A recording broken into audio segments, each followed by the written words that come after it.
Every child is entitled to the right of having life's basic necessities. For example, a healthy environment,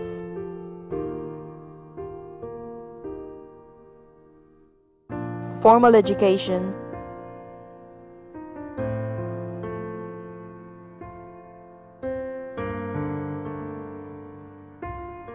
and most of all, a loving family. However, given the situation of our country, poverty deprives the child to any of these. These children have no choice then but to labor in farming fields, mining shafts, and peddling in the busy and dangerous streets of the country. For what? It's not just even about sustainability anymore. It's about survival.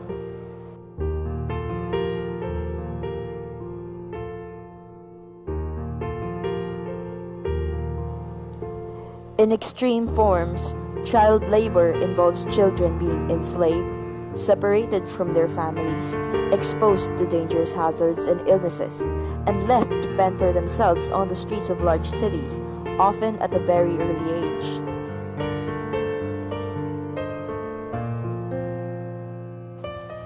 Fact of the matter is, there is a law that protects children in eliminating child labor, which is the Republic Act No. 7658, which states, "An act prohibiting the employment of children below 15 years of age in public and private undertakings."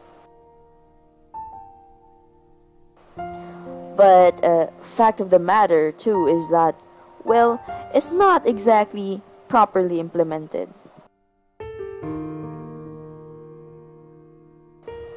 But that doesn't mean that there are no efforts of addressing these problems. There are numerous organizations that exist to make us aware of the existence of these laws and make sure that these laws are implemented to some extent. So for today, we will be interviewing the International Labor Organization based here in Manila. The ILO is a UN specialized agency that seeks to promote social justice and internationally recognized human and labor rights. ILO, or advocates against child labor for that matter, are not against the concept of a child working per se, no? Because we all know that when a child works, it develops in her or him values of hard work, values of responsibility.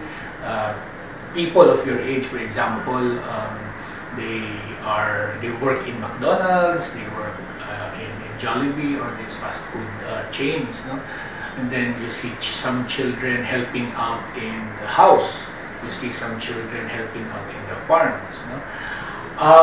These are okay. Child work as a general concept is okay. It becomes not okay if, number one, the work becomes hazardous, meaning it exposes the child to harm. The harm may be physical, biological, chemical, even working for long hours, even working in the evenings for long hours. These have hazards on the child, and by definition, a child is anyone below 18, and we know that persons at this age, they are still developing mentally, physically, emotionally, and if the hazards in the work that they do can affect this growth, and if their growth is affected, their capacity in the future to get good jobs, to function well, and especially if they stop schooling because of work, then they don't have again another chance, no? that insurance to get a good job. And if they don't get a good job, they cannot function well, they are not trained well, like you, students from LaSalle, they won't get a good job, they won't get a good income, and then they will end up being poor, and their children become child laborers, and their children won't be able to go to school. So even if it's cultural, we have to stop the vicious cycle somewhere, because that's why we have poverty in the Philippines, because we promote child labor. Again, I would like to emphasize that work in general is okay.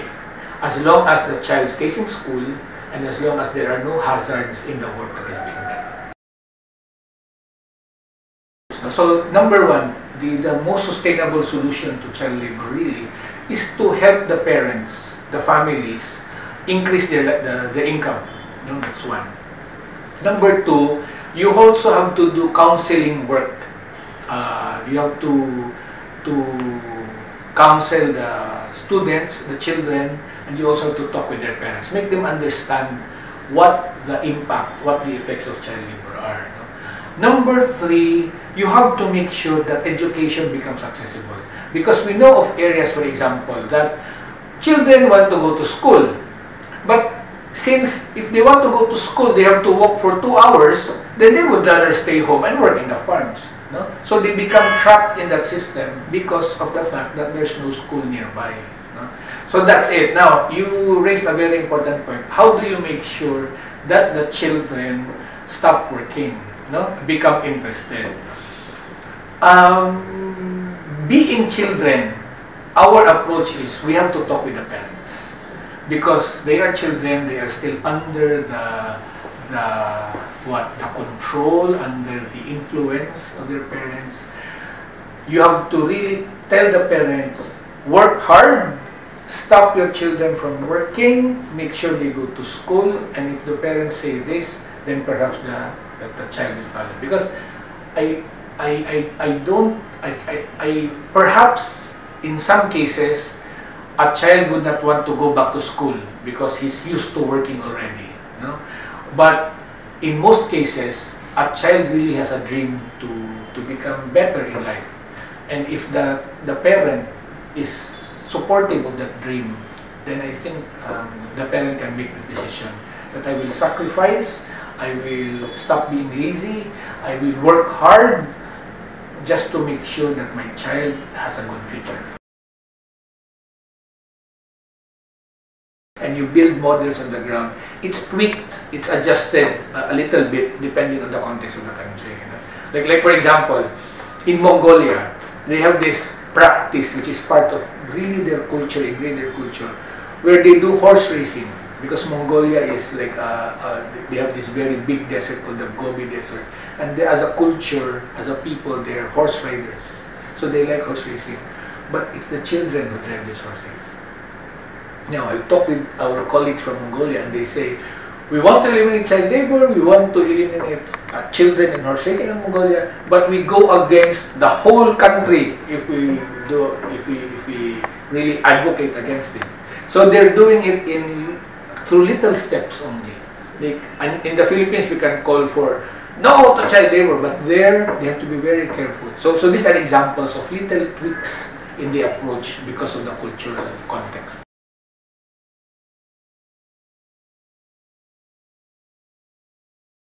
So I can cite many reasons why. Right now I'm thinking of two. One is if it's family-based work, let's say in a farm, diba? You hear these comments from people in the rural areas. Oh, I want to have so many children because children will help me in the farm. So they are considered productive assets. So that's how they look at it. And so what happens is when these children are born, they're really part of family labor in the farm. That's one thing. That's family-based work. But other activities, they really employ children because of the unique physical characteristics of children that can do the work. For example, pyrotechnics, meaning making fireworks.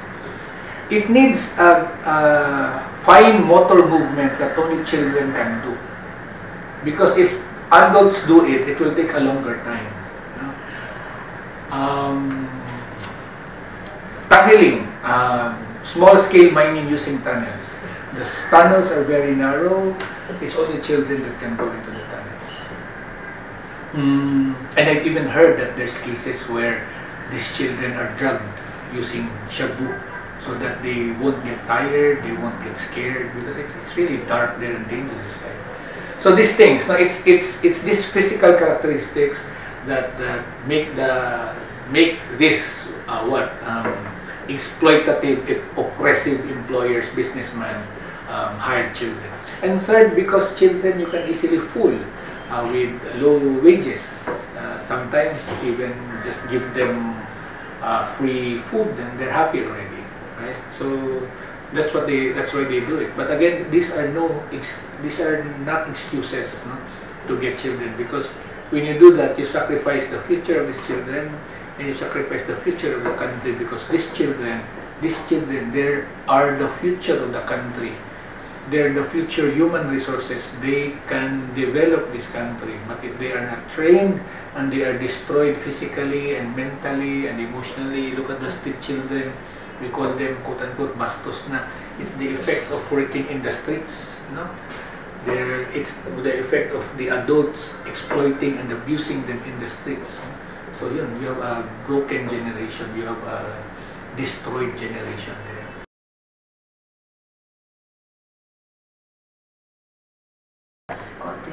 There's a lot of things you can do, especially in the youth, because you have energy and your future is at stake here. Because these children, as adults, we will die in a few years, okay, and we will have accepted already that this is the state of the country we're living in. But you, as future adults, you have the chance to shape a better future.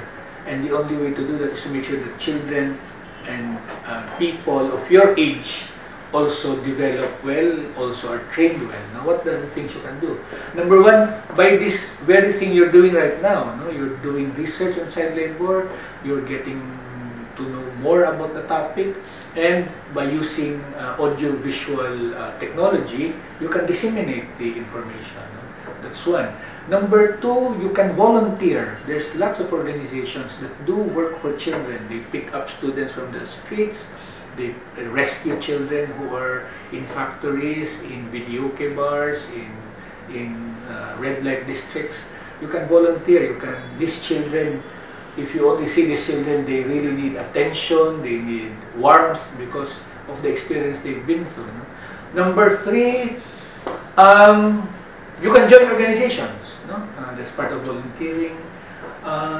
What else? Number four, very basic. Make sure that you, as individuals, your families, your communities, and the persons you know, don't hire child laborers. No? Very basic, domestic helpers.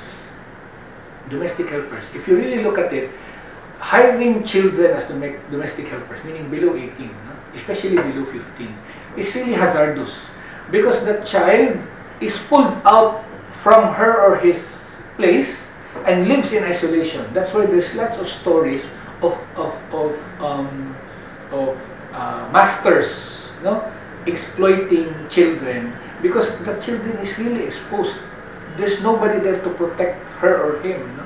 And then some of these children, they work up to 11 o'clock in the evening and wake up at 4 o'clock in the morning, and they don't go to school, and all these things. It's really filled with hazards. No? So what I'm really saying is, we start where we are.